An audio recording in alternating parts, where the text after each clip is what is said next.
to be a lifestyle investor, you're in charge of your life. You're in charge of building an incredible life that can support itself based on income coming in. So instead of working for a paycheck, working for a business, working for your business, why not buy assets that produce income? Those assets cover the cost of life. Well, now your choices become better quality choices. Your problems become better quality problems. You don't have to worry about, can I cover my bills? Can I put food on the table? Can I support my family? Now it's, hey, where do I want to spend my time?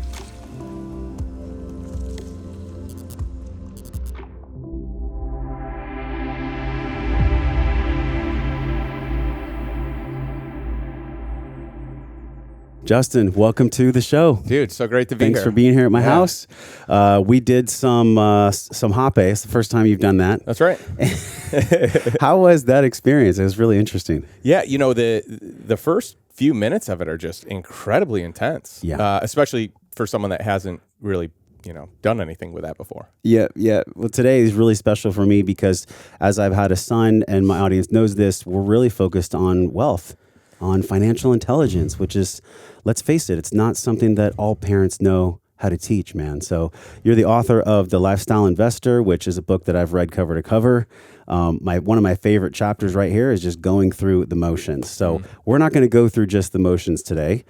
Tell people, if they don't know anything about you, who are you in a nutshell? I mean, I'm sure it's a big ass nutshell, but tell people like the small version of, if they just met you, what do you stand for in the world, and how do you serve? Sure. Yeah. Great question. Pretty powerful question. I actually love asking people this question because I'm always curious of people's story, who they are. Not too. What do you do? Yeah. But who are you? That's the classic core? Party question. What do you do? AKA, how do you make your money? That's right. It's more like, how do you serve? That's right. What do you do in the world to help people? That's right. So for me, I love people. I'm a relationship guy. So if I can serve in a capacity of just connecting with people, I love that. If I can, offer any wisdom that I've gained, either because I took the hard fall and I learned that way, or just because I had good experiences, either way is good. My real goal and mission is to help people buy their time back. So what I've noticed is most people are kind of a slave to something. They're a slave to, the job they have, to the business that they've built. Maybe they wanted autonomy and freedom, and they built this business that maybe gave them more of that than when they were, an employee. And now all of a sudden the business owns them. And so I just see a lot of entrepreneurs on this treadmill that they can't get off, where, maybe they're making more, but they're owned, in some way, shape, or form. They've got golden handcuffs, either to the lifestyle that they currently live, the lifestyle that they want to have. Some people are a slave to security and routine and what is known, and are scared of the unknown. So my goal is to really help people see that there's a way that they can buy their time back to spend it on the things that matter most, the people that matter most, the things that bring them joy and passion and give them energy. There are always things that we do that are like this leech to the time. Like it's so hard to do. It's like it just sucks the energy out of you. But there's conversely the things that people do that just give them life and they just shine. And so most people, I feel like, don't carve out that time. They're too busy going through life, reacting, responding, autopilot. This, thing happened, let me take care of it, let me address it, versus proactively creating a life by design that is empowering, exciting, just compelling, a passion to live and to lead and to serve. Yeah, and I think now it's more attractive than ever because of, whatever your views are. I think what's been going on for the past 2 years is a psychology experiment.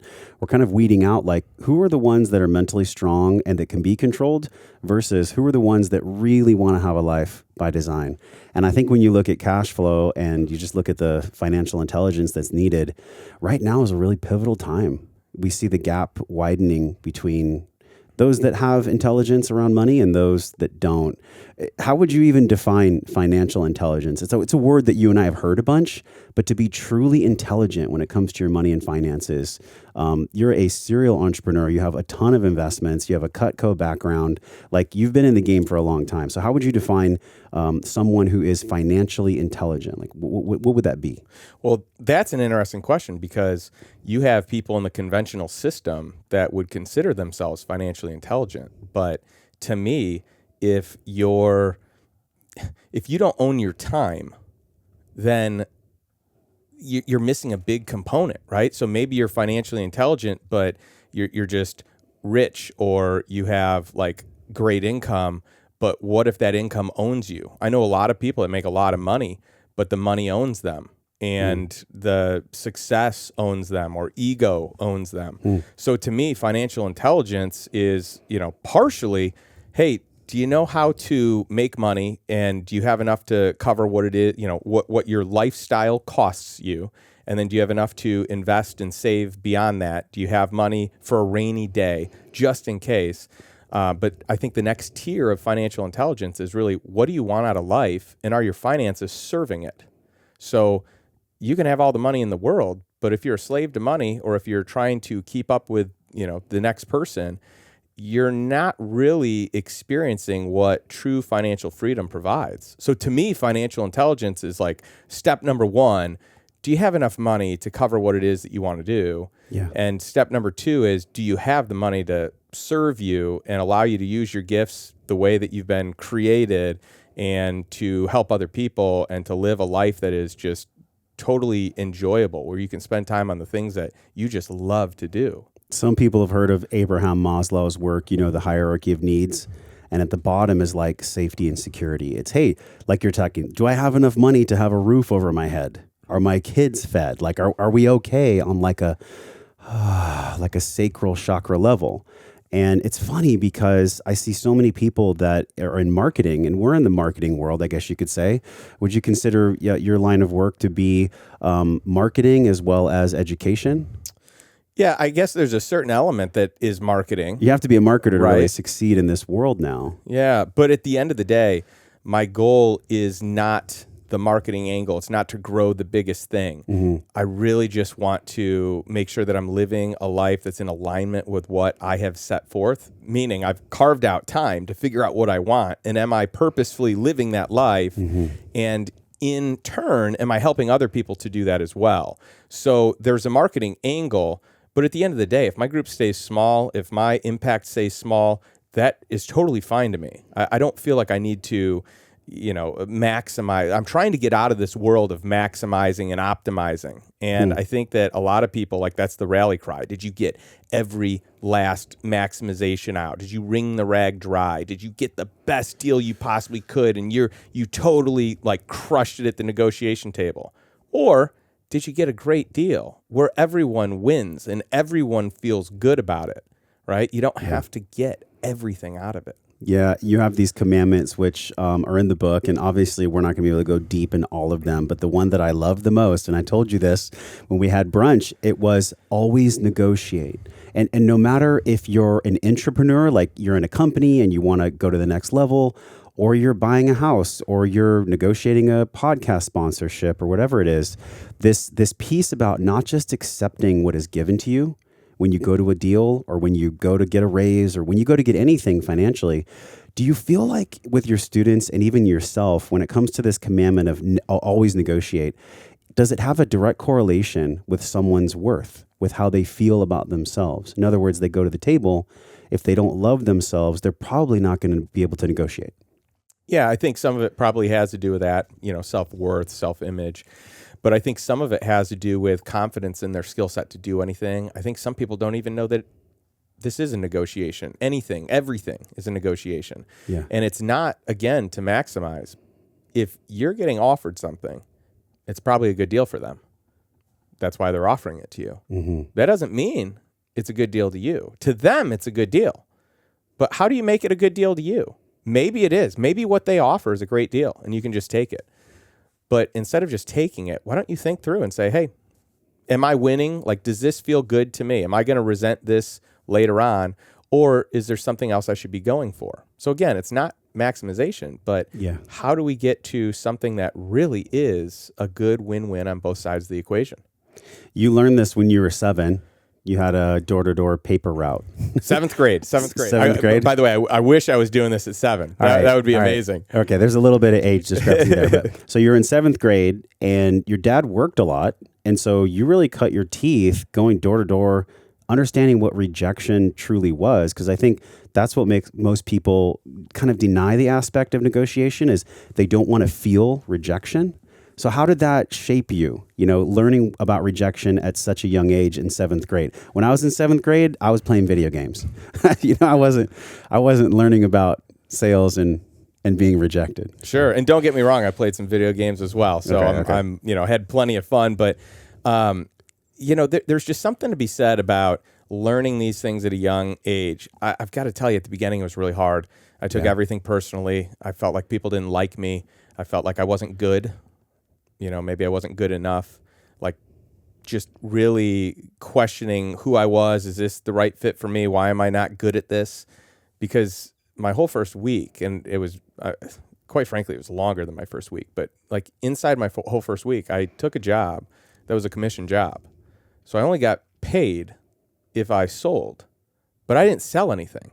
I wasn't good at the beginning. Yeah. And I was just like, people were rough, even to a 7th grader. And so what ended up happening is I just had this realization, number one, it's nothing personal. They're not saying anything to me. They're saying it about my offer or the product, the service, whatever it is.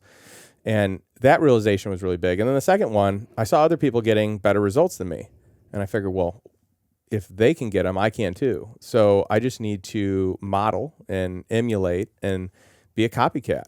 And that really was kind of like the foundation for future success that I've had, is that I didn't try to reinvent the wheel. I just found whoever was doing whatever the thing was, the best, and I just copied the heck out of it until I got those results. And I just didn't innovate until I had the results. Once I had the results, I was okay innovating.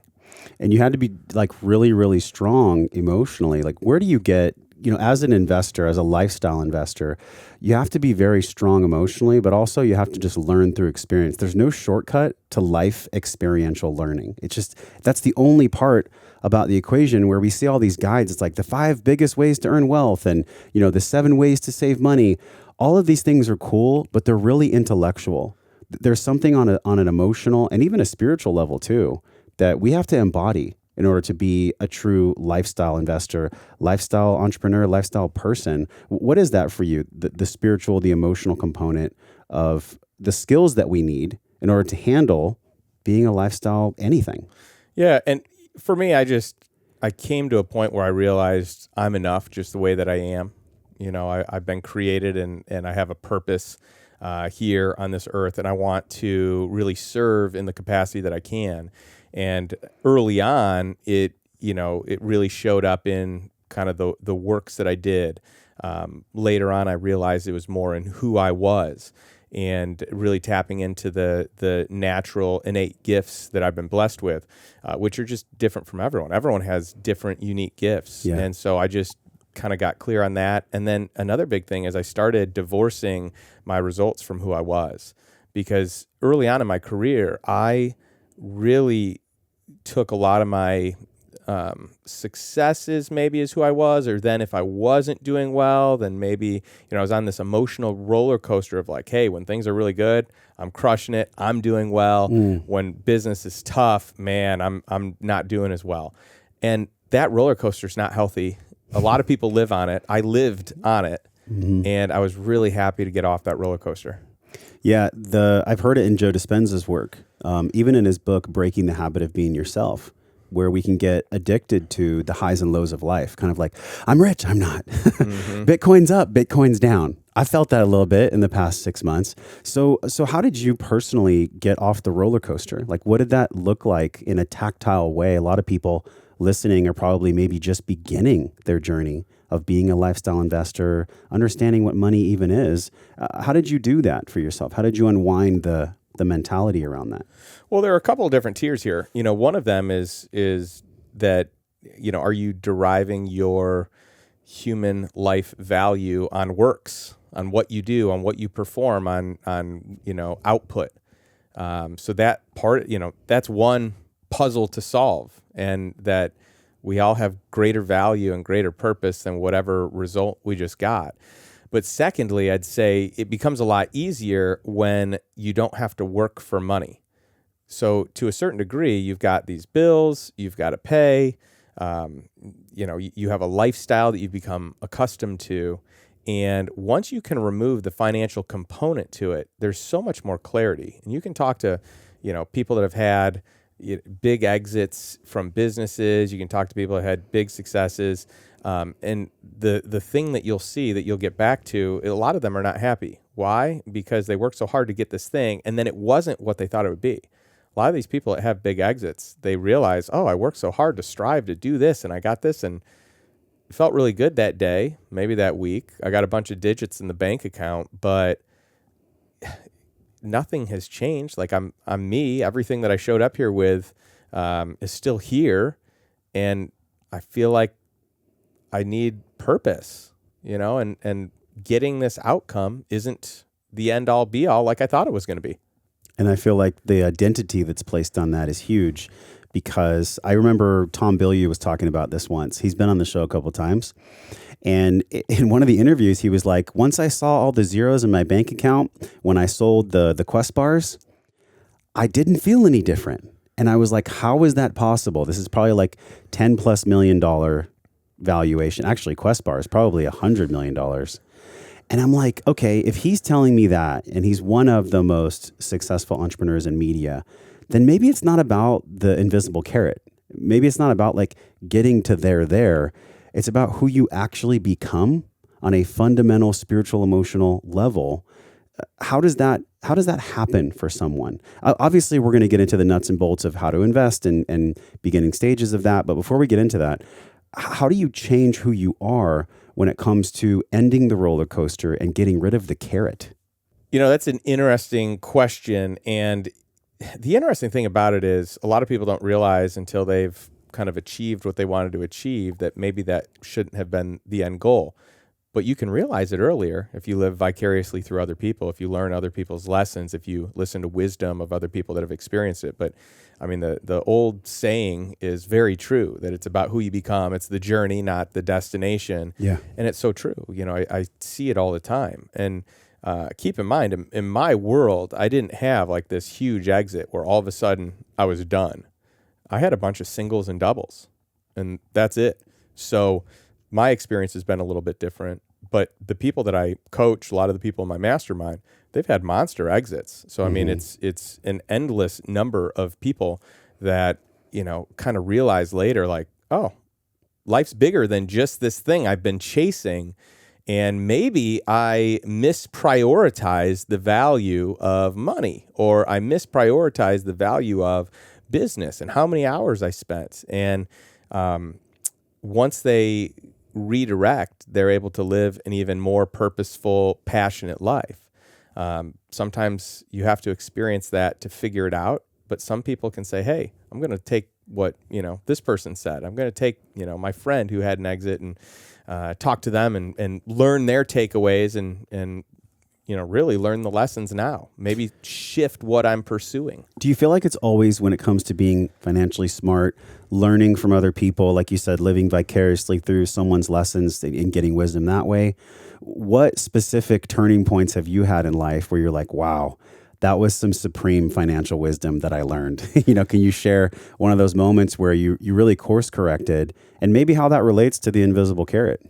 Yeah, I mean, I think that we always want to be living with and around people that are playing the game of life or the game of business or investing at a higher level, because there's education, there's clarity, there's wisdom, there's so much that can be taken from it. So you don't have to experience what they've experienced to learn those lessons, and you can shift and autocorrect along the way. I mean, I can tell you endless stories of like, I thought it was this, but it ended up being that. Yeah. And some of that comes from, let's just, play a simple game out where even as a budding entrepreneur, I really put a lot of I guess, pride in my work ethic.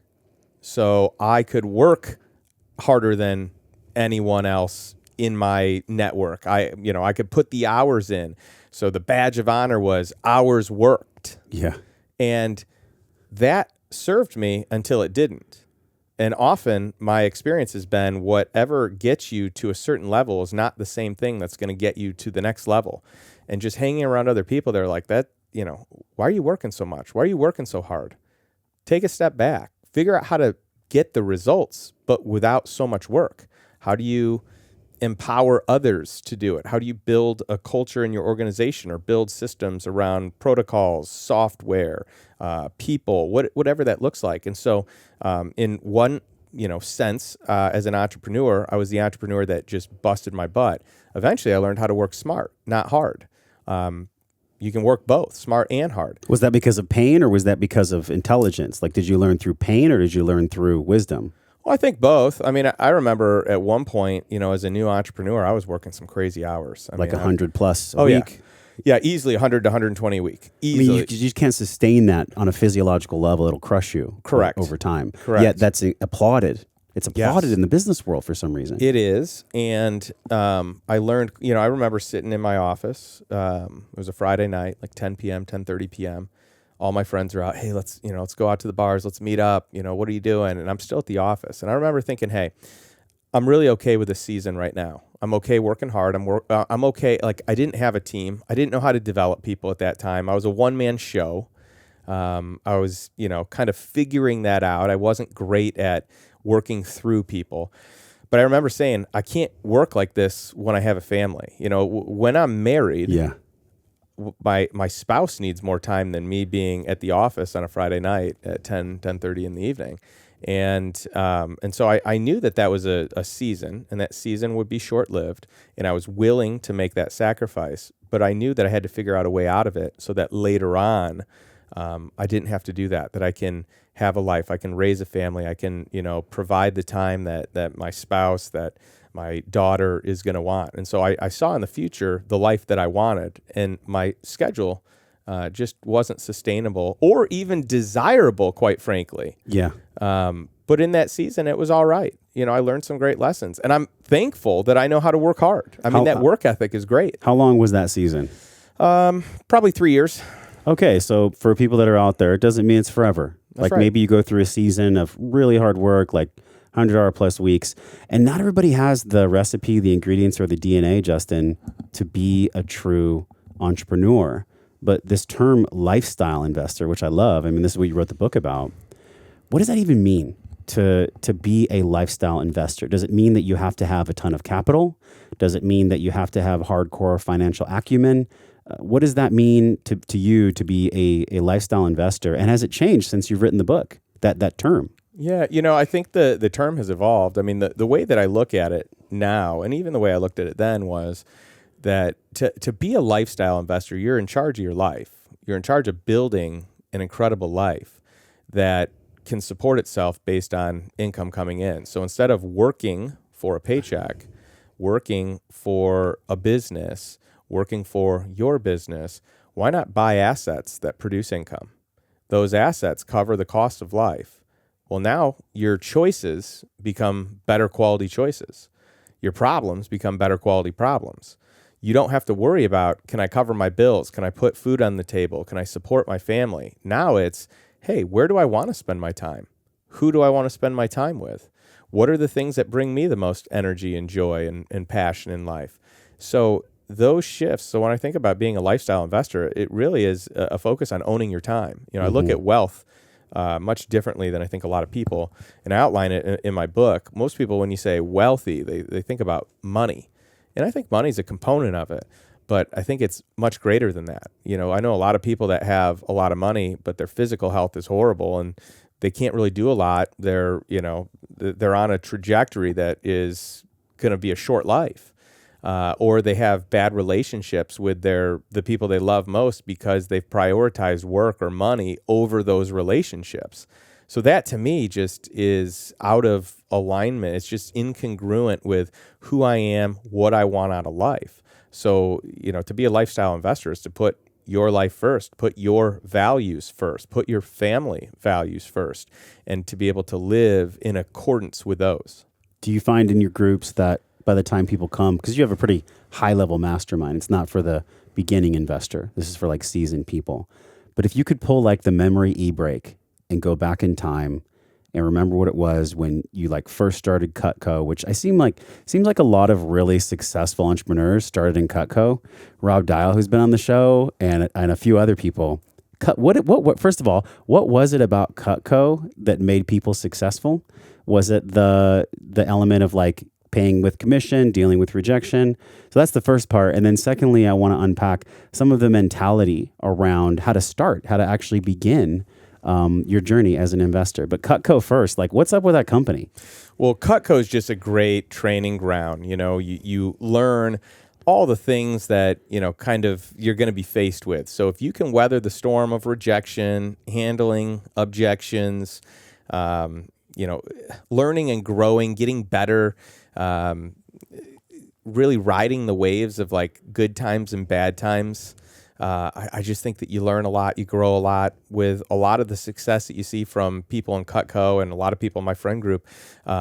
You've got these people that really excelled in that business. And so a lot of them ended up spending time together, getting to know one another. Sharing secrets. More. Yeah, without a doubt. And it's knives. Cutco is knives. That's right. And cutlery. That's right. Nothing else. That's right. So you literally cut your teeth at Cutco, and then that's when you started investing. That was the beginning journey.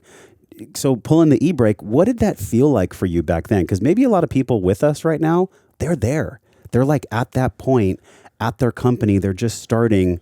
So in the time machine, do you remember how you felt? Do you remember what your life was like? Yeah, you know, I felt really good at the beginning because, so I started investing when I was 18. I was a finance major at the University of Illinois. They have an incredible business program, and I took, you know, all these courses from adjunct professors that were great at their craft. And so I knew that I needed to invest the money that I had, that I needed to not just consume or live at what I was able to earn. Yeah. So I started investing at a young age, but I went the route that I think most people go. I was the good kid who followed conventional wisdom, and I did my Roth IRA, and I, you know, did these different, you know, retirement accounts, qualified plans. I saved money. I had my, you know, kind of rainy day or emergency fund of money just in case everything were to go belly up, that I could survive for, you know, at first it was a month, then it was 3 months, then it was 6 months, just for that peace of mind, just, you know, to make sure I'm doing things the right way. And I was proud. I was proud that I was able to be disciplined to save money. And I thought I was doing it the right way. I was doing it the way that everyone told me I was supposed to be doing it. And I really got a punch in the gut when I learned later on that the money I had been putting in the stock market, in qualified plans, in, you know, just in the financial markets, the conventional way, wasn't yielding what I thought it was yielding. In fact, it wasn't even yielding what they were telling me it was yielding, because I was getting manipulated numbers that made it look better than it really was. Yes. So I had this aha moment where I'm like, wait a minute, I just added up how much money I invested.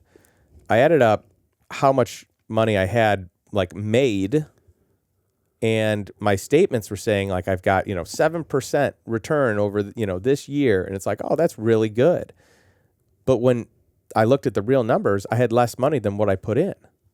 How is it possible that my average rate of return is some positive number, but my actual rate of return is negative? I'm losing money. That really upset me. Mm-hmm. And that set me on the path for finding a better way to invest. So, you know, your first question is like, how did you feel? How did you get started? I just got started putting a little money away, but I put it in the wrong vehicles. I put it in vehicles that retail investors put it in. I had the highest fees because I'm, you know, kind of playing the Wall Street game, the stock market game. And by the way, you can make money there. I'm not saying you can't, but I was 100% there for what wasn't going back into my business. And so that was a big eye opener where I said, all right, I got to get out I've got to do things differently. I'm going to go to the wholesale side, not the retail side, which is more private equity, alternative investments, real estate, that type of thing. And I started seeing some great returns. I was having less fees, greater returns, more depreciation, more control. It just made more sense to me. And so I just shifted my focus. So I still was investing, every paycheck that I got. What percentage were you investing from like age 18 to 25? So I was investing at least 20% of what I made. 20%. I mean, that's discipline. Yes. I had that kind of ingrained at a young age. I wanted to get ahead. Who ingrained that for you? Books, people around me, people in Cutco, just people that I trusted and looked up to. And by the way, I think that's great. I mean, at one point in time as a professional, I was investing half of what I made. So, my first few years, it was, around 20%. Then I got it to 25, then 30. But eventually, for probably, 5-10 years, I was investing half of what I was making because that was my ticket out. I recognized that if I can get cash flow on my money, then I wouldn't have to keep needing to earn money based on my time spent. Yeah. That's where I wanted to exit. Does that same model of approach, does it work when someone is an employee? Like, for example, let's say somebody earns $2,000 to $4,000 a month and they start at 10%. If they can live really frugal for a while, 20%. So they pull that out, they put it into maybe an envelope method, some type of method where they're at least holding it, not just for a rainy day, but like to use it in a smart way. Does it truly matter how much capital you have when you begin, or is it more just the traditional mindset of getting it out of these high feed programs and putting it to more in the path like you're talking about? Well, there are a few different ways to look at this. So the one thing that I'll say is the discipline of saving money and investing money in itself is going to be a fruitful return. So even if it's not yielding a lot in the moment, if you can put money aside that you don't spend today that can earn you money tomorrow, that in itself is going to set people up for a lot of success. That set me up for a lot of success because most likely people are going to make more money every year. Or, let's say that you got a corporate gig. You're going to probably get some sort of a pay raise each year, right? Maybe it's a small percent. If you negotiate properly. If you negotiate properly, right?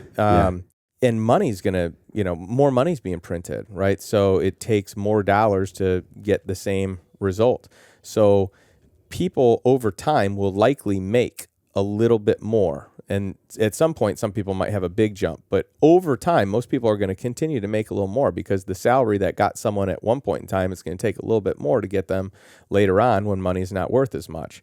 So anyway you strike it, having some sort of discipline of investing, I think, is great. Then I think it's, do you want to ride the wave of retail stock market because you don't want to put the time into learning? You trust someone else to do it.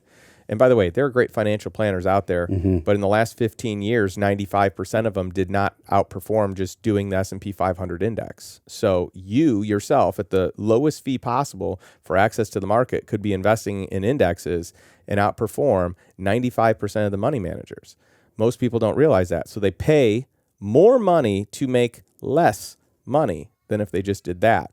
And on top of it, for people that want to kind of make an even bigger return that will take the opportunity to, learn and educate, they can get into real estate, they can get into private equity, they can get into different things that allow them, they can get into private credit that help them make bigger returns and with less fees, more control.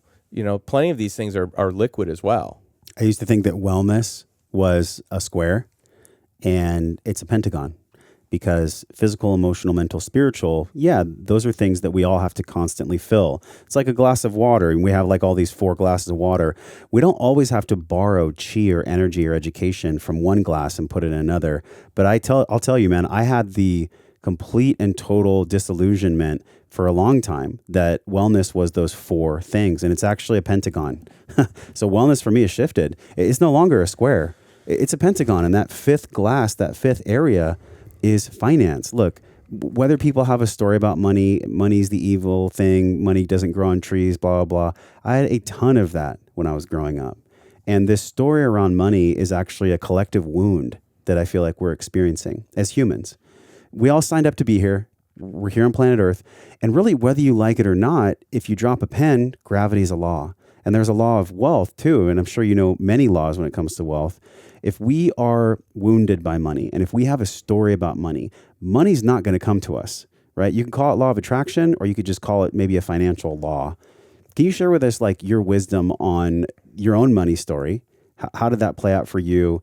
And maybe even with some of the students that you've worked with, what is the continuous through line with this money story and the money wounding that we all have a narrative in our mind about? Yeah, I mean, the beliefs that people have around money are going to most certainly impact their ability to build their, financial war chest, their ability to build their financial wealth. And I think most people, my experience for myself and the people in my network is that their beliefs around money, their mindset around money is borrowed from someone else, and borrowed because someone projected a certain thing and they took it as fact versus doing their own homework or coming up with their own beliefs around it. And often, if those beliefs are disempowering, then self-sabotage ultimately kicks in. People have a hard time. I know a ton of people have a hard time keeping money, building wealth because of their mindset, because of their beliefs around it. And so, my goal, and even the beginning of my book, I talk a lot about mindset because I do think that's where it all starts. One shift in mindset changes the game. Your one shift in mindset, moving from, having the extra layer for financial on, your square, right? Yeah. That can't be unseen. Mm-hmm. You can't unlearn that. Like from now on, that is a reality in your world. And so I think once people learn that, see that, experience that, that becomes the game changer. But how do you make that small mindset shift? Because it's not much. You just have to be exposed to it. You just, whether you read it, whether you hang out with someone, you just have to have exposure.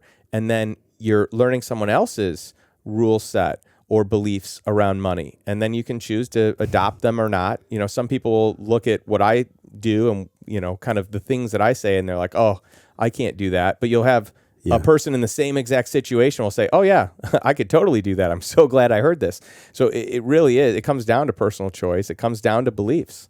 When you say someone installed it, what you really mean is mom or dad or grandpa or grandma or caregiver. Like those are the people, and we love them. It's not about like shaming our parents or shaming our grandparents or our caregivers, but they do unknowingly, they imprint us on a subconscious level of money doesn't grow on trees, expect the worst to happen when it comes to money. Money is for rich people or whatever it is. Where does that come from? What exactly is that? And have you yourself dealt with literally having to rip your money story out by the roots and install a new tree? Yeah, without a doubt. I mean, early what was that on, like? Yeah, I mean, the saying, money doesn't grow on trees, was the common saying in my household. Really? Yeah. Oh, yeah. And so, I mean, just paying attention to how my parents live. My parents, by the way, are amazing people. Yeah. We've got a great relationship. They're moving here to Austin, which is cool. I'm going to get more time with them. So, I mean, we're very close. But the mindset around it was, it is scarce and you hold on to it, and you hold on to it tight. Well, if you're holding on to money tight, it is really hard to make more money. If you're not letting it go and letting it go to work, it's going to be really hard to create more. I mean, you can make it via, your time spent doing things.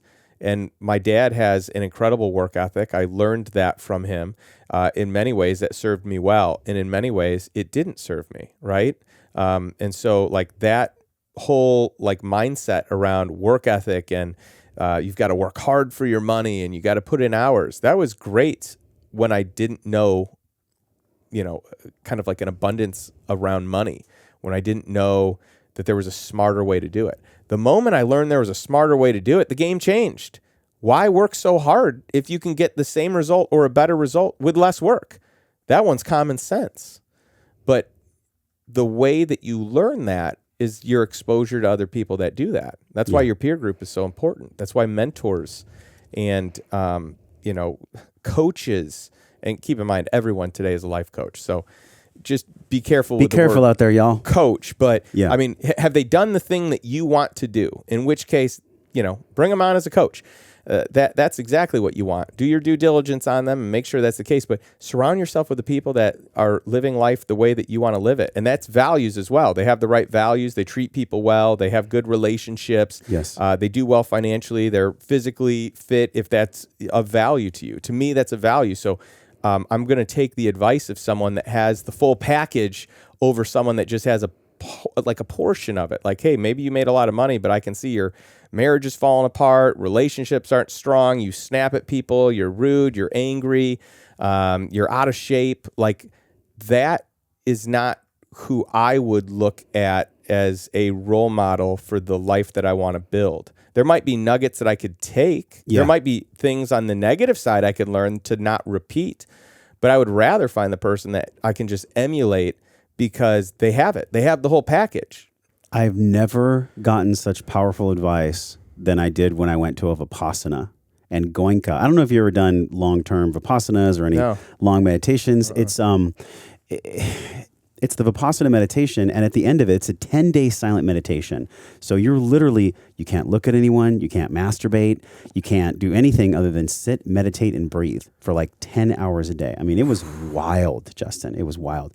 But the biggest gem I got from that, at the very end, the instructor said, everything that you've learned here is not gospel. Everything that you've learned here, you take what resonates and you leave the rest. And it's so powerful because you can apply that lens to anything, right? Physical, mental, emotional, spiritual, financial. So looking at this financial lens, for me, the tree got shook really hard when I moved to Austin, actually. When I moved to Austin, my income tripled. And my income tripled because, first of all, I was at peace with the fact that financial is part of wellness. I became more at peace with that. And then secondly, I just designed my entire life around people that felt the same. And I don't hang out with people because they have money. I hang out with people because I resonate with the way they think. I resonate with who they are as a human being, as a soul. So how do you build your group? It's not just about, like, if some guy has 10 million, you're going to hang out with him. If some guy has 1 million, you may not hang out with. It's not about that for you. How do you design your peer group so that naturally, organically, the wealth grows? That's a phenomenal question. Maybe one of the most important questions to solve for. You know, for me, I'm just curious. I'm curious at heart. I love to learn. I love education. I love meeting people, learning their story, learning what makes them tick, learning how they got to where they did. So to me, I just really like people. And if someone has a cool story and I connect well with them, I want to spend time with them. If they have values that align with my values, that trumps the success that someone, let's call it success on paper, that someone has. It's like, yeah, a lot of people have had success. Mm-hmm. Do you have admirable values? Do you live a life that is inspiring, to me or to other people? That to me is, that's the barometer. That's where you start. And what's beautiful here is you have a whole lot of people. The reason I love Austin so much is you can be who you want to be, and there's so little judgment because everyone is welcome.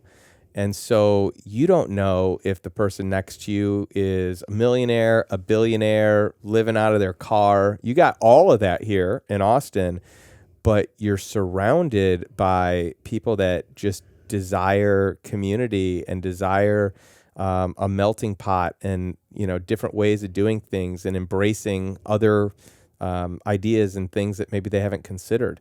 So for me, it's like the connection first. And from there, you kind of build. And if someone's values don't align, I probably am not going to spend a lot of time with them. Sure. If their values do align, that's where I want to be. And I don't care how much you've made. I don't care if if you're on you're just getting started, you're on a rocket ship, you had a big exit, like whatever. Now, don't get me wrong. I'm going to learn lessons regardless of where you're at, right?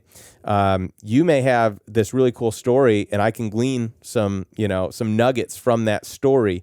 But I don't like putting, I think a lot of people, and part of the reason I was even hesitant to put, financials in this book or net worth or whatever. A lot of people use that to define others and who they want to spend time with. And that drives me crazy, because that is one of the worst measurement tools.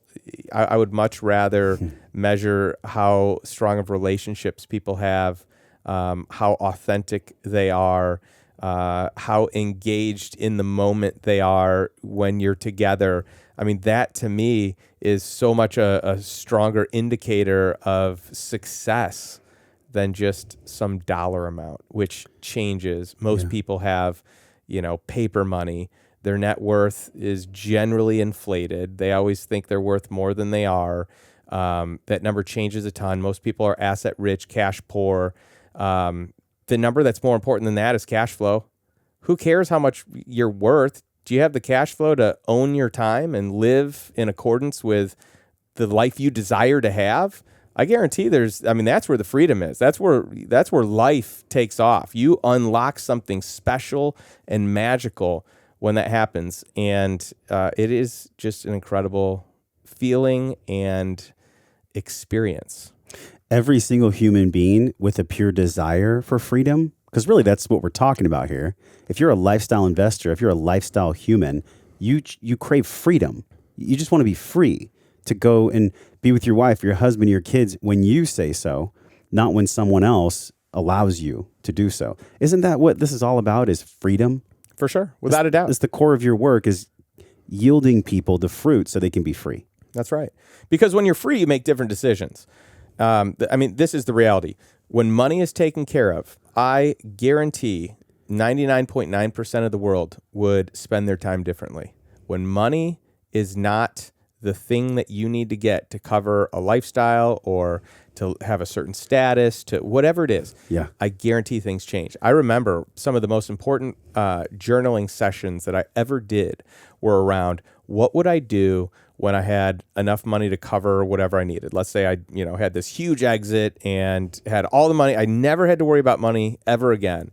And I started getting clear on what that looked like. And so for me, I was able to start my journey early. I was able to say, hey, these are the things I want. These are the things I do. And I started doing them then. And so it created this much more vibrant life along the way until I finally achieved it. But I think most people don't really, my experience and the people that I have worked with, I've coached people in my mastermind, people in, investors clubs, different things that I've done. That's not the case. And they don't realize that until maybe they get there. And some people may never get there. And we're all built to want more and to fight contentment, even though contentment is really where a lot of joy is. But whatever the number is that you want, when you get there, you want more. Yeah. Right? So whatever the number is, the goalposts move. So to have some number is probably, it isn't going to serve you if that's the highest good, if that's the number one pursuit. So if we can get clear today on what it is that would just light you up and create the time and space to experience those things now, then the journey becomes so much more fun along the way. Do you feel like there always has to be a path where you do what you love to make money, or is it the other path where you could be great at business? Maybe it's a business you don't love, take the capital, take the earnings from that, and then fund a life that you do love. In other words, do you have to live your life on purpose to make money and be abundant, or is there another way? I think there are many ways.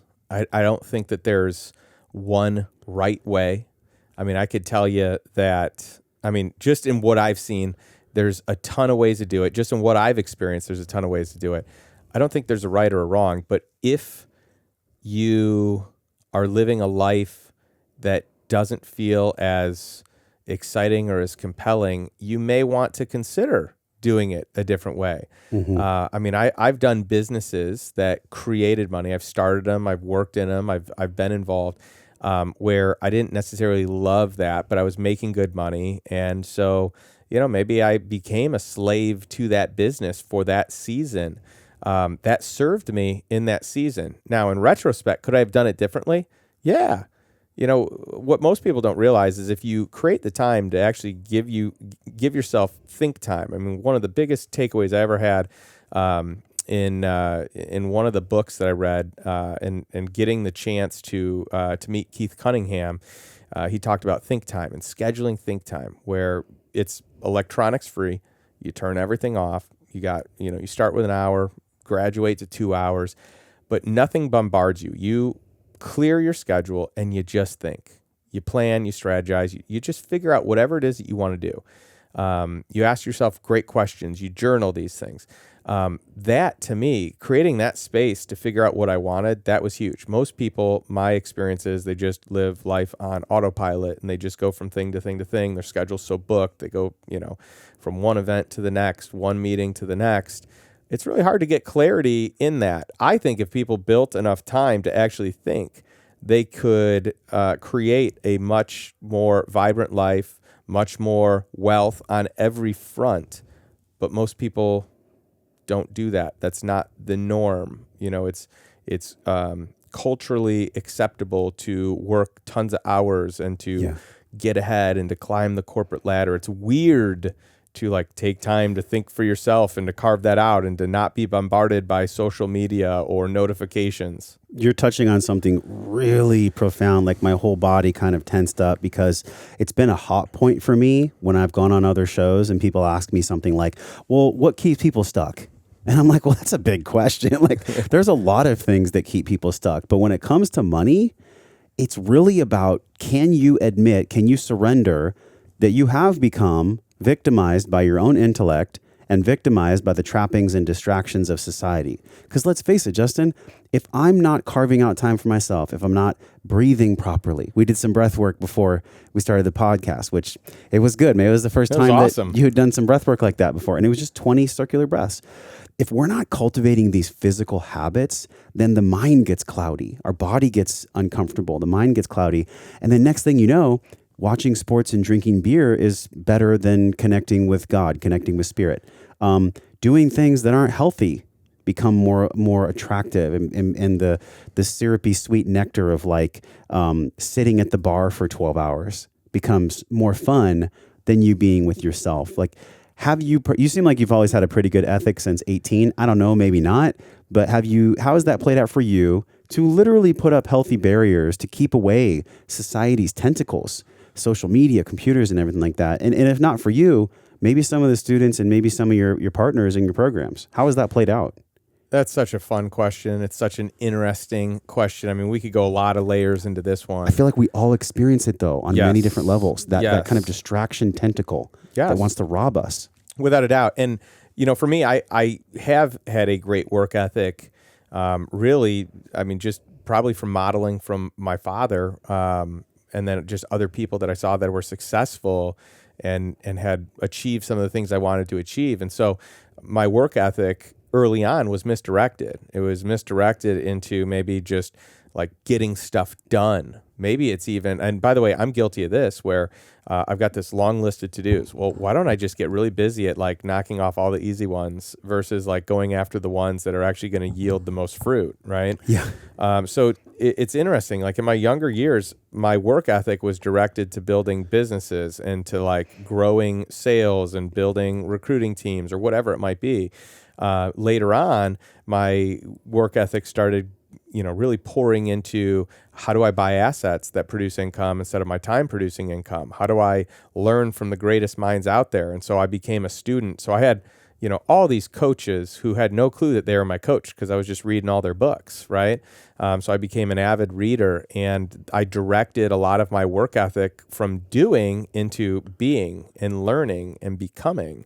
And so that was a really nice shift. I wish I would have learned it later, but I'm so thankful that I learned it, So today, I read a ton. I have this insatiable desire to learn, to grow, to, figure out what's next, who's doing something better, how can I model, how can I emulate? And so that's really fun to me. I'm just very curious at heart. Me too, man. In the bookshelf here in the studio, I probably have half those books I haven't read yet. I think we're all guilty of this. Don't you have a lot of books you haven't read yet in your house? Oh, without a doubt. And you're like, okay, one day I'm going to do it. But you know what's been really powerful for me is Audible. Yeah. I love Audible. I go for a walk. I'm getting educated as I'm walking. I take my son out. We go for a walk, and I get smart. It's beautiful. This is why people are with us right now, maybe on YouTube or on Apple or Spotify, and they're getting smart with us as they're walking up the stairs or whatever it is. There's a thing that I've been coming across, and I've never heard the term. I'm curious how you feel about this. It's called synergy stacking. I don't know if I made the term up or not. I Googled it. I couldn't find anything, but I've put this into the Breathe program, and I've been teaching some of my clients this. When you do multiple things that all blend together and that are really, really friends, like walking and learning or maybe something else, can you think of a synergy stack for investing and being a lifestyle investor that you put into practice yourself? How do you stack things well? Yeah, I mean, I think that this is, I love that phrase. I love the whole idea around it. I love just, what a great synergy stack. You know, Tony Robbins talks about net time, no extra time. So, you know, taking a walk, you want to take a walk anyway, right? Well, you throw an Audible in there, and I do this all the time too. I love it. I love working out, listening. I love walking, listening, riding my bike, whatever. I just love to consume. I rarely listen to music anymore. I'm just like, and then when I listen to music, I'm with my partner. Yep. You know, totally. That's it. Yeah, but you can do this in anything, right? This synergy stack or kind of creating layers that allow you to get ahead. I mean, it's kind of like, you know, where the hack type of terminology has evolved, like life hacking and all that, shortcuts to success, or, you know, really empowering routines and habits. You can do that in anything. You can do that across the board. So yes, for sure, I do this in investing, and some of that happens to be like, hey, what if the people that I want to spend time with are the people that I want to invest in their deals? What if these people know things that I don't know? Well, if I hang out with them, I'm going to learn these things by default. They're going to talk about them. I'm going to learn them. I'm going to ask questions. So, that's just a subtle way of doing it. So what happens? And then there's the difference of, hey, are you doing this subconsciously? And then are you consciously pursuing these, you know, strategy stacks, if you will? And so I think subconsciously, you know, people do that. If you listen to podcasts that have a growth element in them, subconsciously, you're going to make these moves. But then you can exponentially compound it by intentionally adding to it. So some of the stacks you do is just hanging out with friends and colleagues that you resonate with, that you vibe with, and you're learning. So, but this is a key point too, and I'm glad you mentioned that. There's been a narrative for a long time with me that I had to make peace with, and it is, would I still hang out with somebody if I wasn't interested in the money that I could make when I hang out with them? And I had to be really honest with myself about that. And the way that I understand it now, and it took a long time for me to get here, because I'm not going to sugarcoat it. Like in 2015, I was literally coming from like a scrapping energy where I would just do anything I could, make friends with anybody I could. And maybe like you said, that's a season. Maybe we all go through those seasons. But where I'm at now is a greater place of wisdom, a slower approach. And the way that I think about it is, I don't hang out with people because I like their money or because I want their money. I hang out with people because I like the way they think. I like the way they approach life. I like the lens that they look at life through, because I aspire to, or I hold currently, the lens that we're both looking at together. How has the friend groups that you had in your 30s shifted? Has it been a massive shift, or has it been more gradual? Was there a point in your life where you're like, I'm done with this person, or I'm done with this group, and you literally just said, that's it, and then maybe your life changed after that? Well, I think that to find role models that you respect, first of all, most people don't even take step number one, which is, let me find people that are doing the thing that I want to spend time with them. Most people don't do that. So if you just do that, that's step one. That's 101, right? If you want to get to 201, it's like being intentional. Well, where do I need to grow? You know, if you want to get more fit, you by all means should be hanging out with people that are more fit. That could be like friends, you know, getting tips from them. It could be hiring a trainer. But if that is a value and a desire then you should be hanging out with that. So if you want to get more financially fit, you should hang out with people that are more financially fit. I don't think there's anything wrong with that. But I also think that in doing so, check the motive at the door, right? Is this like, are you using this relationship just to get what you want? Or are you giving back in some way to the best of your ability? Yeah. And I don't think it's bad to hang out with people because, hey, I want to, get better in this space. But if the intentions are just, me, like self-serving, and it doesn't go beyond that, I do think that could be problematic. For me, I just, at different stages of my life, I've seen who I hang out with, and proximity really drives most of the relationships that people have. So who you work with, who your neighbors are, who your kids go to school with, who you play sports with, who you go to, classes with. These are the drivers generally of the relationships that you have. In my younger years, I had a lot of fun going out to bars and watching sports. And by the way, don't get me wrong, I still love sports, but I would notice who my peer group was. And I don't know that all those I know that all those individuals were not helping me become a better version of me. And for a while, I was blind to that. And in time, I figured out, well, there's some people that are dragging me down and other people that are pulling me up.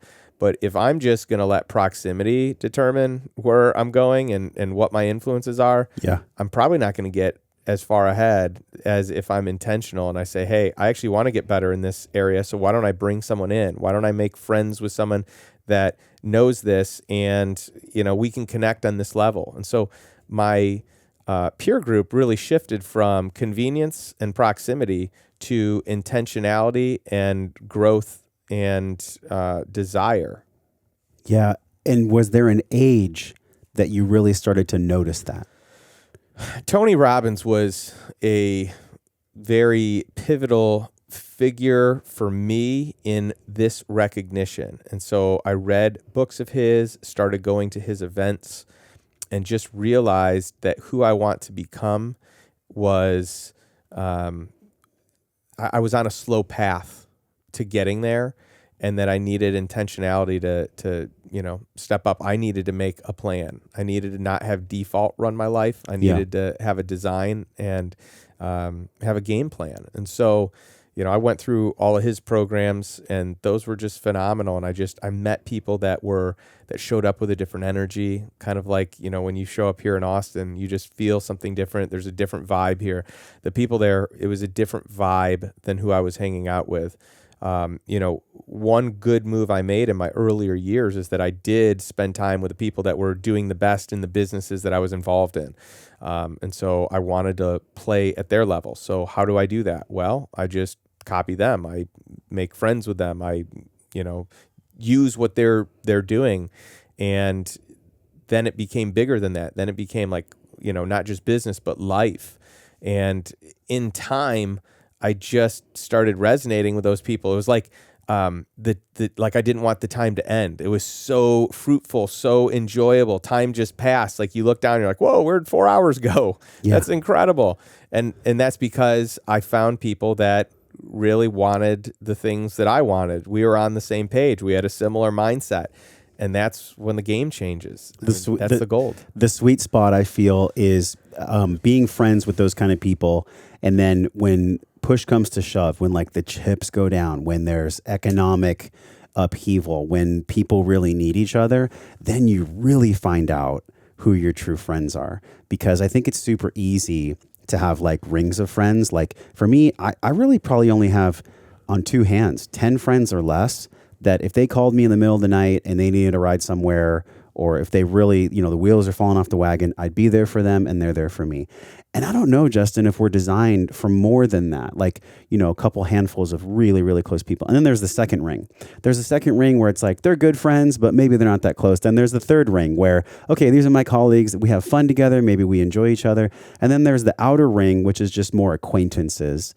Where do you spend the most of your time in those rings? Well, this is where my intentionality really steps up. I've been, so first of all, I had several very wise mentors tell me that you really can't have too many more deep, strong relationships than 12. Like 12 is kind of the magic 12. number. Yeah. Interesting. Because, that makes sense. When you go beyond that, then the 12 will start lacking. By the way, that doesn't mean everyone has to have 12, but that's Right. kind of like, That's the limit. yeah. How did they come up with 12? What's that number? What's so special about that?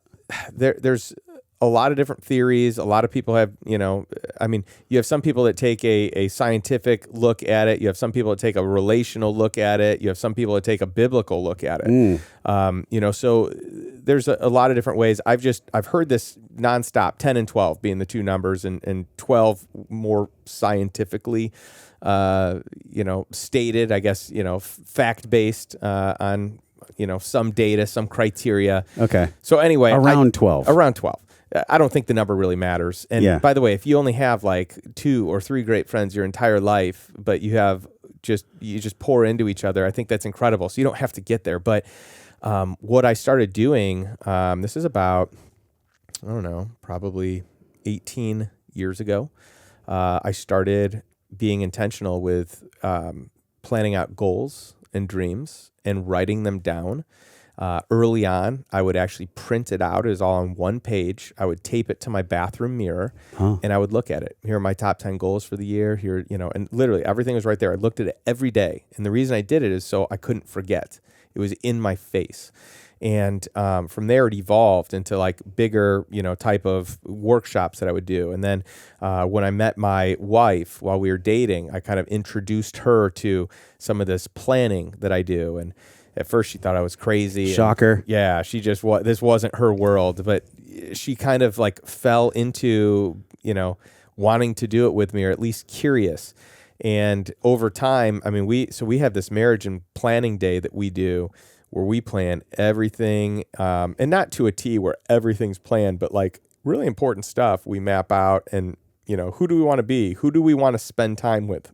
So literally in this planning document every single year. I mean, I've been doing this for either 14 or 15 years. I literally lay out who are my 12 people that I need to get one-on-one time, that I'm going to be intentional with this year. Who are the 12 people, my 12 relationships? And by the way, we have it broken down also into couples.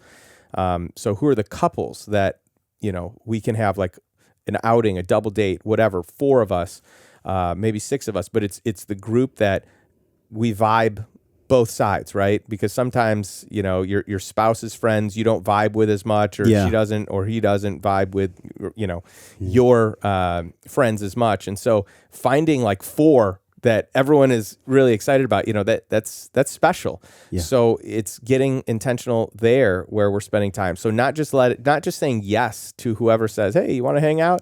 But being on a mission to say, hey, these are the couples we want to get time with. These are the 12 people that for me individually, like I just need to make sure I get time with them. And on my list is also mentors that I really want pouring into my life. And on my list of 12, by the way, it's not necessarily all 12 people that are like the closest friends. It's like in that season, who needs to be in my life. So sometimes I might have a mentor that isn't yet a mentor. They don't know that I want them to be a mentor, or they don't know that I want them to be in my peer group, but I'm going to pursue them. Yeah.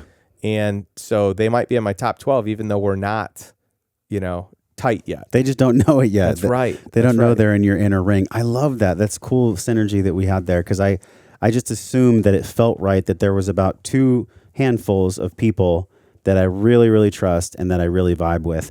Before we go, man, I want to go into just a few nuts and bolts, because these 10 commandments that are in the book, you can obviously go right here wherever you're watching this podcast and just access all of Justin's work. It's right below. But there's this number 5 that I love, actually. And no, it's number 3. Watch for the invisible deals. Look at emerging markets, unconventional opportunities for interesting investments. It's not just cryptocurrency that you're talking about, because I hodl cryptocurrency and I'm not going to sell it, and it's a long game for me. I don't know if that's what you mean by an emerging market, or what do you mean by emerging market? Because this applies to really novice investors and seasoned investors as well. This is a really huge nugget. Yeah, I think that an emerging market, time will tell if you are correct or not, but, I try and pay attention to the trends. I try to see what is happening. A lot of the success that I have had in investing has been because I've had a gut feeling that the next wave, the next season, however many years or months that is, that this is going to be relevant. And so I got in really early on the single family homes kind of wave before it was an asset class. I got in really early on mobile home parks before that was, a cool thing or, recognized as a great asset by Wall Street. I got in early on e-commerce. I got in early on cannabis, hemp, CBD.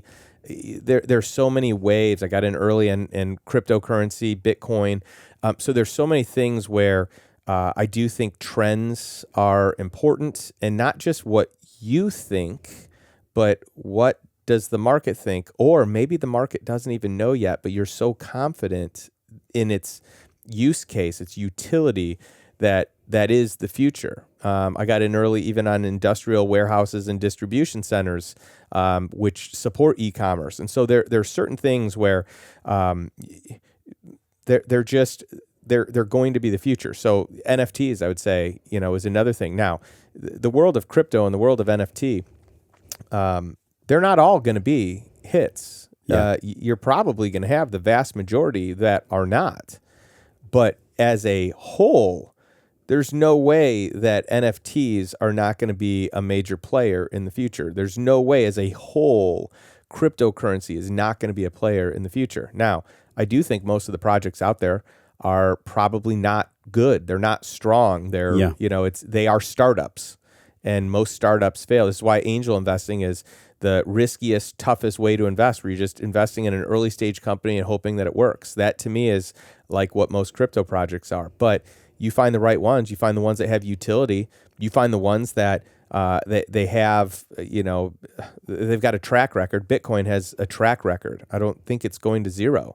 I think it's going up. And by the way, in the interim, there's turbulence. But if the long game is, I think it's going to be 100K or 500K or whatever number you think it is. Like if you think it's going to be greater than it is today, then it really doesn't matter what price you buy it at. Early on, it was like, oh, I want to time it perfectly. I only want to buy it when I get a good deal. Mm-hmm. Well, what's a good deal? Right now, what's a good deal is way different than next year and 10 years from now. And so it's really playing the long game of, hey, is this technology, is this relevant? Are people going to want some sort of decentralized financial system that is outside of a sovereign I say hell yes. System? Yes, right. They are. Right. So I don't know where it's going to be. I don't know that it's going to, who knows inside of like the next 6 months, the next year. But long term, I think that that's the case. And so I feel comfortable with that. Yeah. But you find invisible deals, you find trends, you find off-market deals, you find deals that you can get without competition. Or little competition, that's where you can make some big returns. This is a different sense. It's not a sixth sense, or maybe it is, but it's like you said, a gut feeling. Like you've been in the world for so long. You've been investing since you were 18. For people that are beginning the journey, because I know that's probably, unfortunately, the majority of people. They're literally hearing this podcast for the perfect reason, where it's like, now's the time to start. Literally, I'm going to start now because there is no other time than the present, that's a whole different podcast.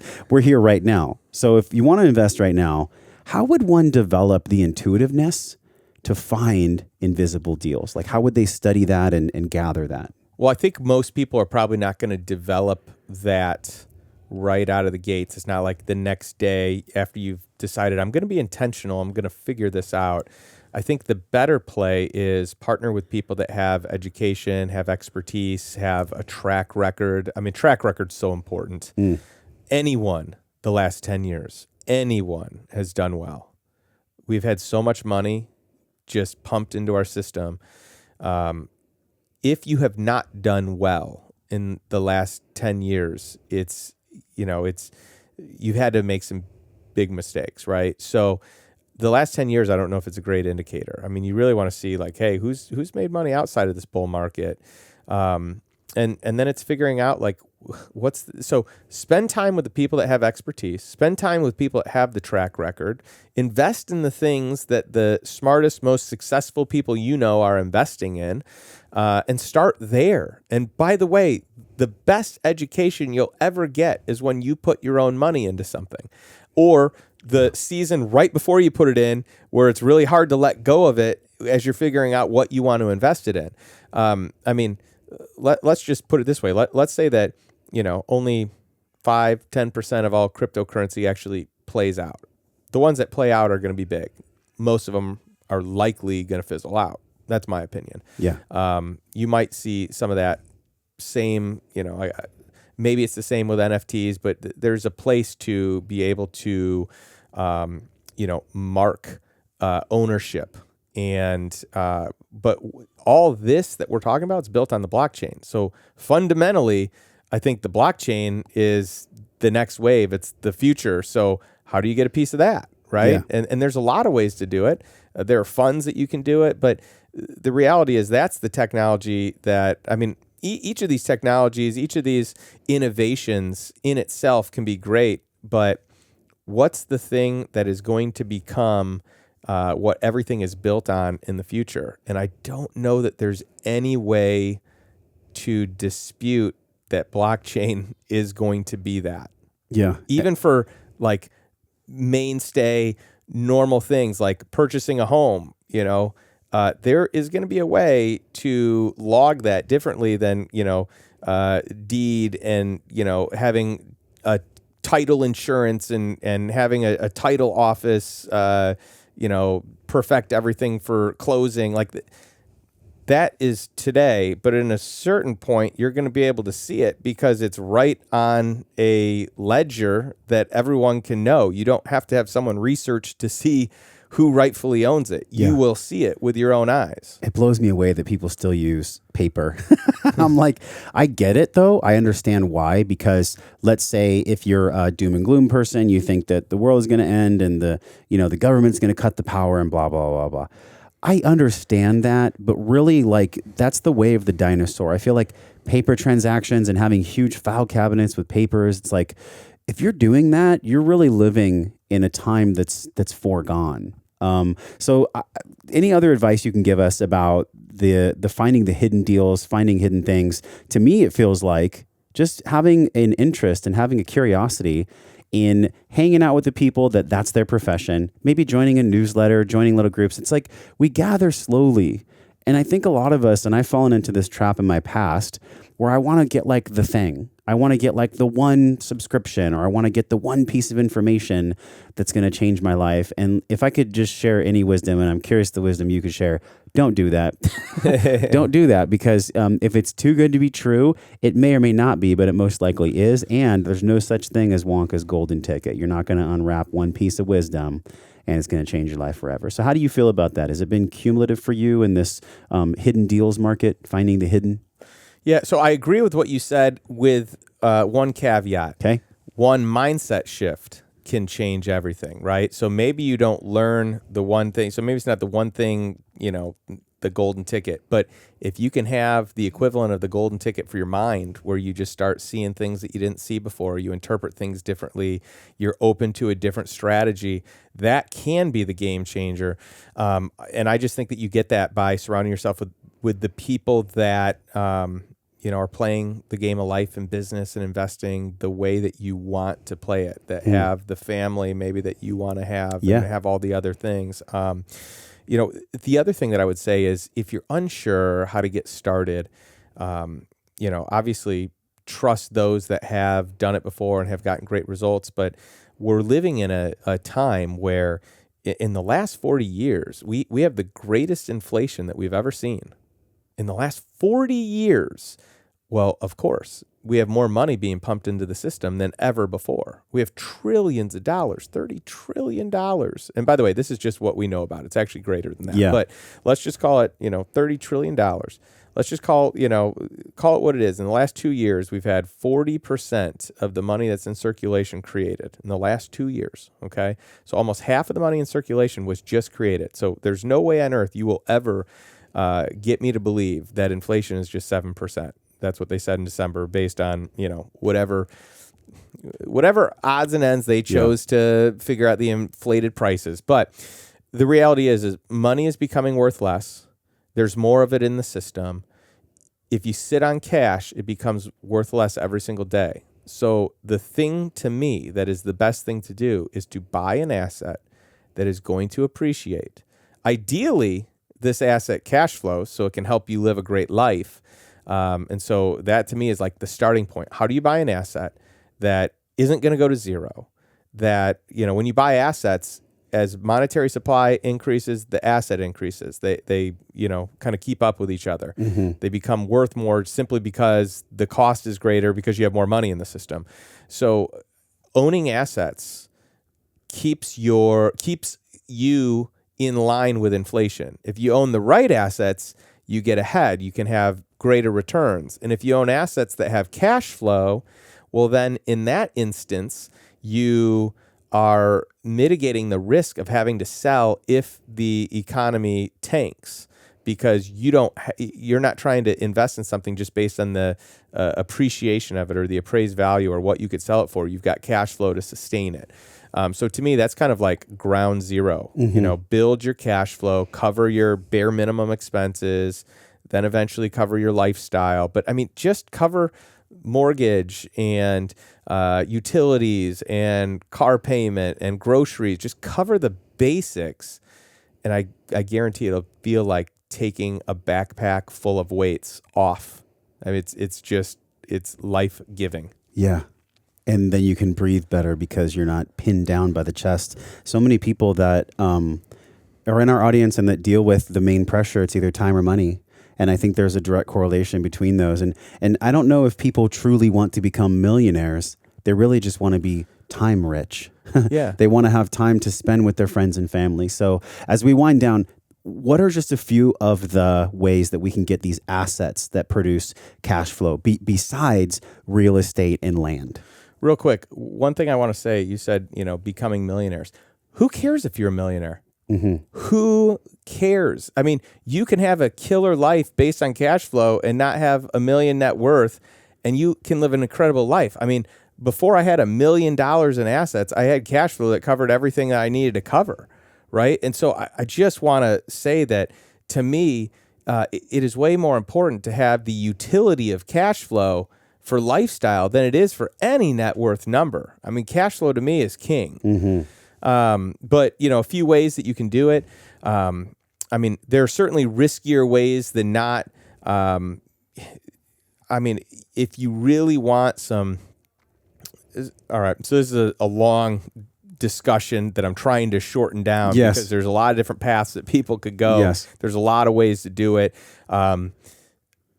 Who knows what the next season of economic times are here in the U.S., in the world. One thing I'll say is the world of private credit, when you're basically, let's call it debt credit, interchangeable. Let's just call it, private credit, a good return where you're in a senior secured position, meaning you have collateral that equals or is greater than the dollars you have in an investment or in a loan, that you're the first person to be paid back if something goes wrong. And you may just get that asset that is better than, worth more than the amount that you have in. That's one simple way of doing it. Another way is by owning, some sort of income producing real estate, right? Another way is, in the crypto space, I think it's a little bit riskier, but you can stake, and I think that that one's not fail proof, but a lot of people are doing that. We don't know what that's going to look like in the long haul for sure. But I also think that there are strategic plays that you can do in private equity where you invest in a company and maybe you get a piece of the rev share, a profit share. You could get a royalty on something. You could, advise and, set up an agreement that way. There are endless ways to get cash flow. So it's less about what's right and what's wrong and more about pick an asset that you think has value that isn't going to go to zero. In the stock market, you can have stocks go to zero. They can become worth nothing. I've seen it happen. It's happened to me. In real estate, it's probably not going to zero. You might lose money, but I don't think it's going to zero. And if you buy right, you probably are making money even if it decreases. In private equity, there's a larger range, right? You invest in someone's business. Well, you could do it in an equity play where you don't get anything and you wait for 10, 15, 20 years to see if anything happens. Or you can invest in a way where you get a piece of cash flow. Or you can buy a business. And you can buy a business that has the salary built in to have an operator run it so you don't have to run it. I mean, that was one of the best things I did. I bought a dog training company. I don't know anything about dogs. All right. I don't own a dog. I like other people's dogs, but I don't know much about it. But I knew that business had $75,000 allocated to the person that was running it. One of my partners that I brought in was working a corporate job. He was making $65,000 a year. So I could bring him in to run it. He makes a $10,000 pay raise, and I give him a bunch of equity, and now he is fired up. So I didn't have to do any work for that business. It was a cash cow.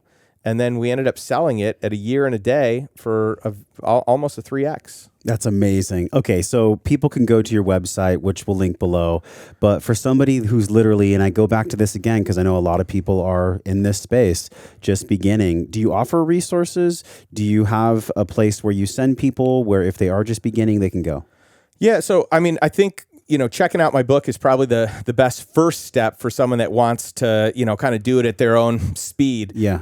And you can go to lifestyleinvestorbook.com for your audience. That's gives it to them for free. They just pay for shipping. Awesome. You can get it, of course, on Amazon. All the proceeds of my book, by the way, go to Love Justice International, which is an organization that worldwide is fighting human trafficking, and really the truth of it is that's a watered down term. They're fighting child sex slaving, and so I think it's a wonderful organization and doing just great things. So the book I want to be financial education for people, but I want the proceeds to buy freedom. So people can gain financial freedom. I want children to gain real freedom. So that, is the book. If you go to justindonald.com, I've got, all kinds of things there. I've got a blog. I've got a podcast. I've got an online course, a mobile home park course that we just released, a master class, a mastermind. The mastermind is, we've got a bit of a wait list on that, and it's an incredible group, but that one there's a barrier to entry for sure. Sure. Okay. Well, this is the book right here. So if y'all are interested in freedom, which, yes, we are, get the book. Number one Wall Street Journal, USA Today bestseller. As we say goodbye, can you give us wisdom around wellness? Can you give us wisdom about what you believe wellness actually is? As you sit here with me today in the studio, how do you see wellness? How do you define wellness? What is wellness to you? Wellness to me is being in a place where you feel great, that you feel great about those who you're around because you feel great about yourself. You've done the things to take care of you and feeding you, and you can be a resource then to others to steer them in a direction where they can become better or, more wellness focused. You said the word resource, which really hit me. And in order to be resourceful, we have to be responsible. We have to be responsible. And I laugh because so much of my life, I was really reactionary. I was just kind of flinching at responsibility. So can we just, as Jordan Peterson says, can we bear the burden better, and can we be more responsible? Can we fill ourselves first is a lot of what I felt. We covered a lot of ground, man, on this podcast, and you've done a lot of interviews, and your work is very nuanced. There's a lot of depth there. What did we not cover? What can you leave people with when it comes to being a lifestyle investor? Well, in the book, it's called The Lifestyle Investor, but the subtitle is The 10 Commandments of Cash Flow Investing for Passive Income and Financial Freedom. So it's a bit of a mouthful, but it's really my 10 criteria for why I invest the way that I do and what I look for in an investment. And so we covered one of them. We covered invisible deals, number 3. Right. But, there are 9 other commandments that I think are just as important as that one. Some of them are, a little bit of what we've talked about here today. But the very first one is lifestyle first. And it's focused on how do you invest your time, invest your resources in a way that provides value to you, to the lifestyle that you want to live. And I think that really sums it up. And I kind of bookend it with my 10th commandment of every dollar gets a return, which is if you're going to spend money on professionals or masterminds or, networking events and whatever else it is you do, that you are learning the lessons and really able to take that knowledge and use it for the future, not pay someone else to do something so that they do it, but pay someone something so that they can teach you what they're doing so you have a baseline of that next time. And to be involved in a group or many groups where you are resonating with those people, and whether it's a group that you have assembled and it's just friends and you're meeting regularly, or whether you're paying to be in a mastermind with like-minded people that are playing the game of life and business and investing at the level you want, that you're getting a return on those dollars as well. Man, it's a great conversation, and you drop so many nuggets. They're right below. You guys share this podcast if it resonates with you, if you have somebody in your life who feels disempowered when it comes to money. Until Justin and I see you again, we're both wishing you love and wellness. We'll talk to you soon.